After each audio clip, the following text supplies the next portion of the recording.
Welcome to The Explainer. So today we're going to dig into a book from way back in 1985 that feels, well, less like history and more like it was written for us, right now.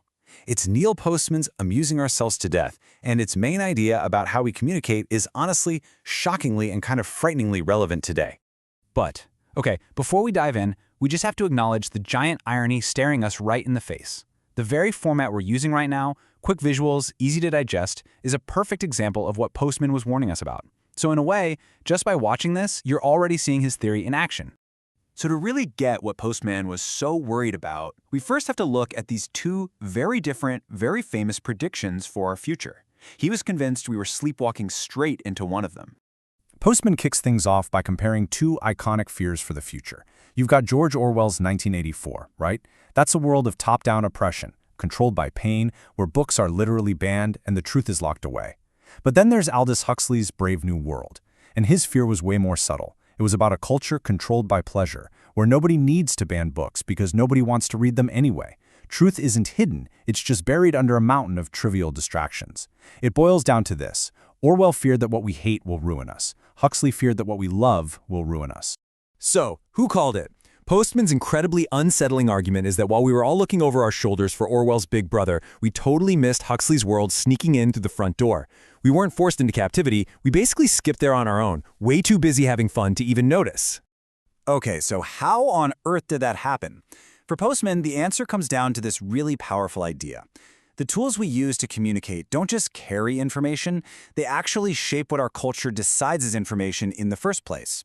He called it media as epistemology. I know, it's a fancy term, but the idea behind it is huge. The form of our media sets the rules for the content of our culture. I mean, you can't really explain complex philosophy with smoke signals, right? The form just doesn't allow for it. And Postman's point is that this is true for all our media. Just think about the world that was built around the printed word. Reading a book, it makes you do certain things. You have to sit still, you have to follow a long linear argument, you have to weigh ideas. So in that world, intelligence is all about logic, reason, and being able to think things through. And then, television explodes onto the scene, a medium of flickering pictures, non-stop motion, and pure emotional appeal. Postman argued that TV didn't just add pictures to the old way of thinking, it completely replaced it.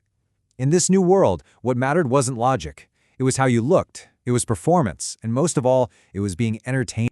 And this massive shift changed everything. It started turning every serious part of our public life into just another form of show business.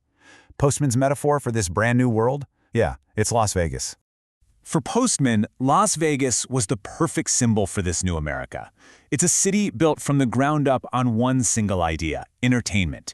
Everything there is a show, a spectacle, and he saw that spirit spreading out across the entire country. Postman argued that no part of public life was safe. Politics? Suddenly it was less about policy and more about catchy sound bites and looking good on camera. The news wasn't just about information anymore. It was about who looked best on screen. Religion, education, business, they all had to learn the same lesson. If you want to survive, you'd better be amusing. And maybe his most brilliant example of this new logic is that little phrase news anchors use all the time. And now, this. Think about it. That simple phrase lets them jump from a heart-wrenching story about a natural disaster straight to a happy, upbeat commercial for a new car, and no one even blinks. It disconnects everything from context, from real emotion, and it makes it all feel kind of trivial. Now you might be thinking, okay, but this is all about TV back in 1985. What about the internet? And this is where Postman's ideas go from being an interesting history lesson to a flat-out terrifying prophecy for our own time. To see how we got here, just look at this number. When the book's new introduction was written, the average American was watching 4.5 hours of TV every single day. Now, all those hours didn't just entertain us, they trained us. Decades of television basically rewired our brains to want information that's visual, super fast-paced, and always amusing. Those are the exact habits we brought with us to the internet. You know, in the newer introduction to the book, Postman's son Andrew shares what college students think about it today, and this one comment just nails it. A student pointed out these Bible magazines that look like something for teenagers, with covers like Top 10 Tips to Getting Closer to God. She said it was like religion mimicking an MTD kind of world. Perfect. And the internet?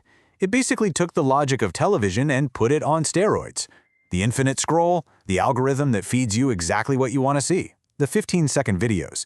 These are the ultimate expression of a culture that drowns out serious thought with a never-ending flood of tiny, context-free bits of amusement. So this all brings us right back to Postman's central challenge, a question that rings even louder in our super-connected world. Postman's warning really forces us to ask the big question you see on the screen. Do our technologies free us, or do they imprison us? Are these amazing gadgets in our hands actually expanding our minds, or are they just building more comfortable, more entertaining cages for us?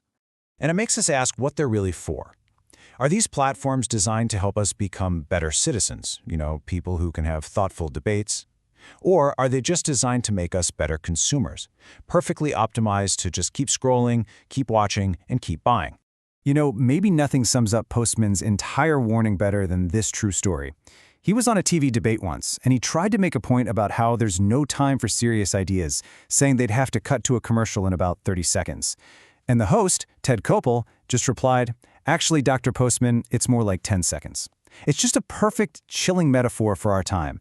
The show must go on, and the space we have for any real thought, well, it's always shrinking. It's always less than you think.